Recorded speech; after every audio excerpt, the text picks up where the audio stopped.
नमस्कार मैत्रिणींनो, सगळ्यांना वटपौर्णिमेच्या खूप शुभेच्छा। आजच्या या व्हिडिओमध्ये आपण वटपौर्णिमेनिमित्त वटपौर्णिमेला काय करावे आणि काय करू नये, पूजेचे महत्त्व, तसेच या दिवशी पाळावयाचे काही महत्त्वाचे नियम जाणून घेणार आहोत। त्यामुळे हा व्हिडिओ शेवटपर्यंत नक्की बघा। वटपौर्णिमेच्या व्रताच्या दिवशी काय करावे? वटपौर्णिमा व्रत हे अखंड सौभाग्यासाठी आहे, म्हणून व्रत करणाऱ्या व्यक्तीने सर्व विधींचे पालन केले पाहिजे।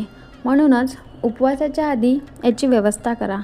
वटपौर्णिमेचे व्रत करणाऱ्या महिलांनी लाल, पिवळे आणि हिरवे रंग परिधान करावेत। हे रंग शुभ मानले जातात, जसे की लाल किंवा पिवळी साडी, हिरव्या बांगड्या, लाल टिकली, मेहंदी इत्यादी।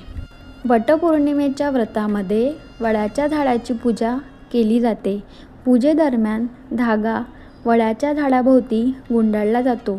तो धागा झाडाभोवती 7 वेळा गुंडाळला पाहिजे। भिजवलेले हरभरे खाऊन तुम्ही हा उपवास संपन्न करू शकता।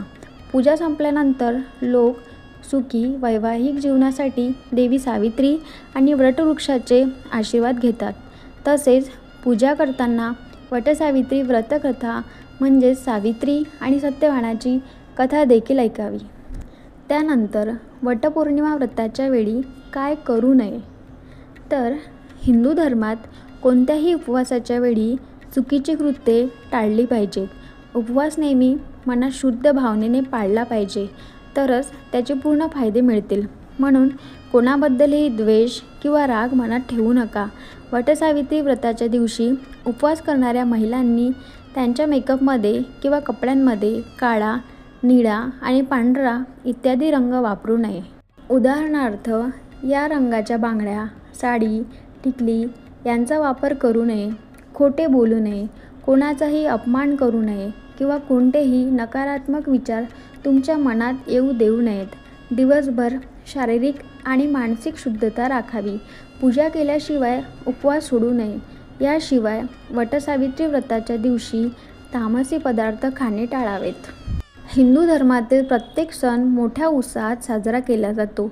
धार्मिक ग्रंथानुसार वटपौर्णिमेचे व्रत केल्याने सुखी वैवाहिक जीवन मिळते। यासोबतच तुमच्या पतीला दीर्घायुष्यासाठी आशीर्वाद देखील मिळतो। कॅलेंडरनुसार दरवर्षी ज्येष्ठ महिन्याच्या पौर्णिमेला वटसावित्री व्रत केले जाते। या दिवशी विवाहित महिला उपवास करतात आणि त्यांच्या पतीच्या दीर्घायुष्यासाठी वडाच्या झाडाची पूजा करतात। तर तुम्हाला हा व्हिडिओ आवडला असेल तर लाईक करा, शेअर करा आणि सबस्क्राईब करायला विसरू नका।